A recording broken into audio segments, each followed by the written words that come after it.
Hey everybody, it is EUT 501. Welcome to the course. My name is Vil Selleck, he, him. I'm your instructor for the next 8 weeks. So, tiny bit about me, then a little bit about our course, and then you're going to head over to week number 1, where there's another video, and I give you some details about week number 1. So, my day job, I am Director of Technology at Hillbrook School. Can you see that from here? We are an independent K-12 school in Los Gatos in San Jose, California. We are opening a high school in a week with 9th grade. So this is a very busy time. We'll leave it at that. This is also a very interesting, I keep saying very, I apologize for that, but I'm not going to edit it out. Quick tip, you're going to hear this more than once. As you're recording videos for students, and I hope you're recording videos for your students because your voice, giving them directions in video format, which is usually asynchronous, is super valuable. And little mess up, like saying very several times, or even interruptions, kind of losing your thought just a tiny bit, all of that, totally fine. It makes it feel more authentic. And it saves you a lot of time as well. So, with that, this is an interesting time to be talking about tech integration with Google, which is really the broader theme of this course. It's also just, we'll have lots of little like offshoot conversations, and by conversations, me recording a video and you watching it, and then usually replying, in the discussion board about various ways we can meaningfully integrate technology into the classroom. One that comes to mind that, are you going to guess? You want to figure out what I'm going to say that's a not Google tool that is an important, massively transformative thing that's happening in education right now in the world with technology? Give you about 2 more seconds. AI in the classroom, right? Did you get it? All right. Good job if you did. And no worries if you didn't. I actually just, as the recording of this, just got off of a Zoom call with a writer from Wired Magazine. I was sharing out on my blog and podcast about using Midjourney, which is the text-to-image AI generator, with a couple 5th grade classes here at Hillbrook School. And she's writing a piece about creative possibilities in education around AI. So, like, dude, that was pretty cool. Now you can be like, my professor or instructor at Concordia is in Wired Magazine. Maybe. I don't know. I don't know how many people she's talking with or like what, if there's quotes. Anyway. But it's a moment for sure, right? Like, it is a moment. And I feel, I'm going to talk about this a lot, so I'm going to try not to go too deep into it. I feel like it is a moment for educators where we can almost like outsource things that we either don't have enough time for or don't quite have the expertise in that we wish we did. Or if we did have the expertise, it would take just far too long. It's almost like your own personal intern, unpaid intern. So I'll often talk about ChatGPT, but I also recently started using Claude 2, C-L-A-U-D-E, Claude 2, which is a free version, and depending on what you read, actually better than ChatGPT. All kinds of things. So I've been using it for image generation with some students, but mostly it's actually been just for my personal podcast, where I normally just hit record, talk for about 10 minutes, publish it, and that used to be it. Afterwards, I'd write out, like one paragraph as like podcast description, whatever title kind of came to mind, and that was it. So now I can actually upload that file, use an AI platform to actually give me pretty accurate transcription, paste that into ChatGPT or some other AI generative text thing, ask it to create a podcast description for me based on the transcript. I can feed in other podcast descriptions or blog posts and say, have it match my style. Like, what you gave me is great and does not sound like me. Have it match my style. Give me 5 creative titles. Make them SEO optimized. Add a pun, because I love the solid pun. You're going to hear some of them, and I'm not going to apologize for them. And then I can even say, like, take this transcript and give me a 400-word blog post about it. All right, that's great. This part isn't true at all. I'll get rid of that paragraph. It doesn't match my style at all. Here's 5 examples of 5 blog posts. Have it match my style, and then I can take that and pretty quickly turn it into a pretty decent blog post based on the words I've said in my podcast. So if I had an intern for my podcast, which feels ridiculous because it's not remotely that big, that's what I would have my intern do, is like listen to this, write a blog post, give it to me, I'll give you feedback, and I'll publish it. My wife does a version of that for a modern quilter where she's essentially ghostwriting like blog posts for this person. I'm doing that, but I'm using ChatGPT for that. We're having conversations at our school with teachers around what does that look like with students, and I'll have similar conversations with you since you are my students. So definitely do not use ChatGPT to like do an entire assignment for you. Not ethical. That part would be cheating. Do take an assignment you have, throw it into ChatGPT or Claude 2 or Google Bard. See, we're getting the Google connection there, and ask for feedback. Ask it to clean it up, to polish it, to give you suggestions, to see if any part is unclear, to help with titles. If you're not sure about APA formatting, it's great for that kind of stuff. All kinds of possibilities for feedback, or if you're super stuck, give me 3 ideas for a lesson plan for this grade in this topic. Here's a few lesson plan ideas. Cool, here's my lesson plan idea. Give me some feedback on that. Like lots and lots of ways to do it. We'll talk a lot more about that. I did mention Google Bard, so let's get back on track with this course.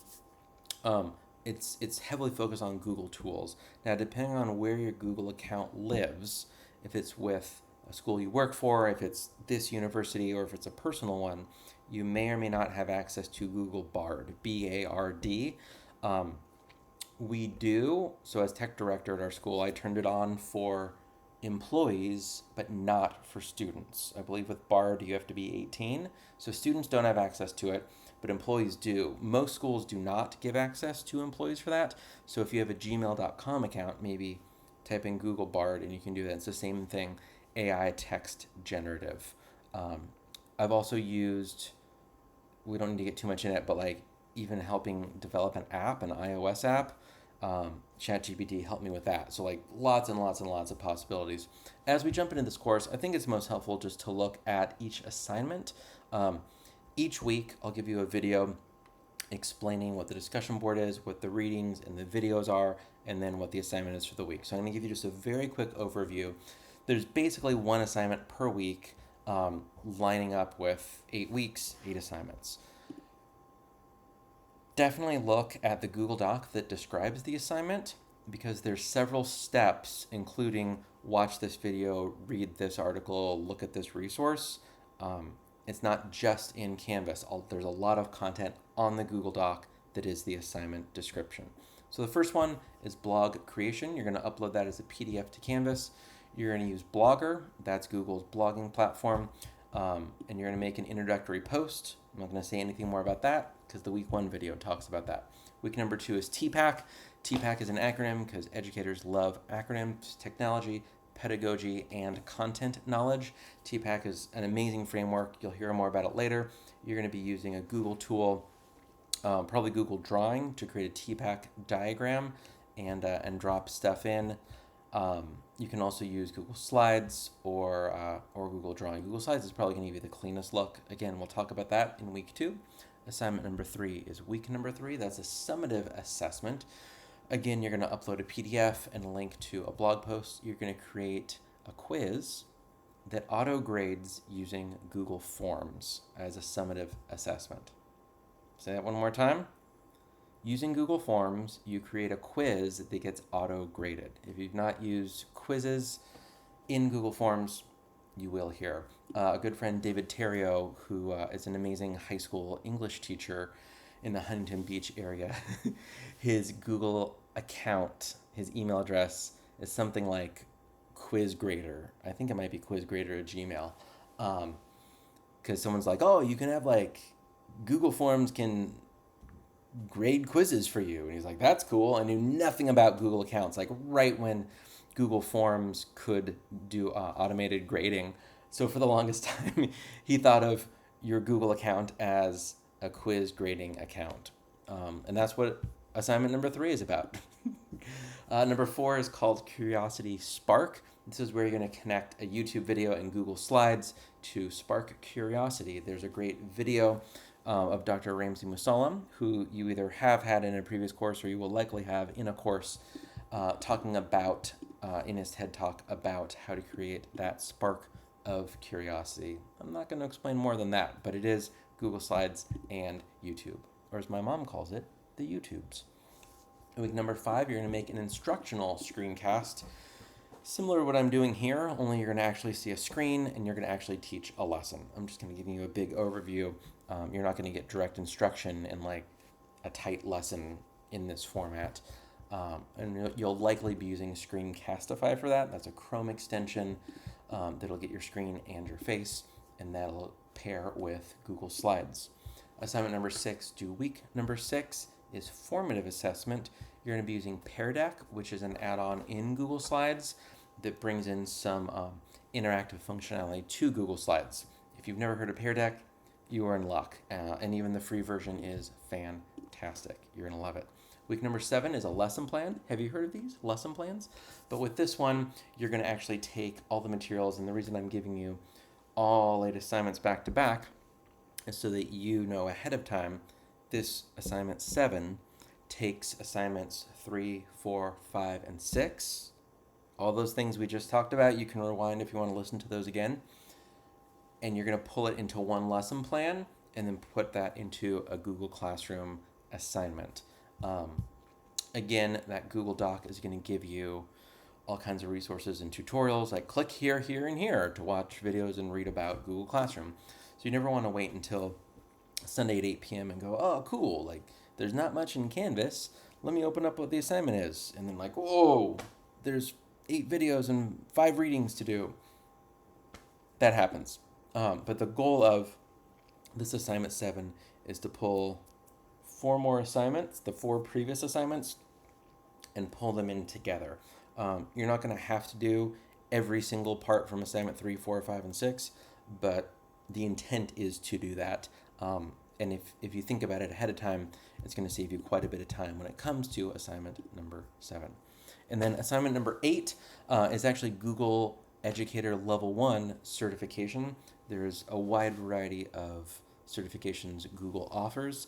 I'm Google Educator Level 2 certified and also a Google Certified Innovator. The Innovator is a much more selective process.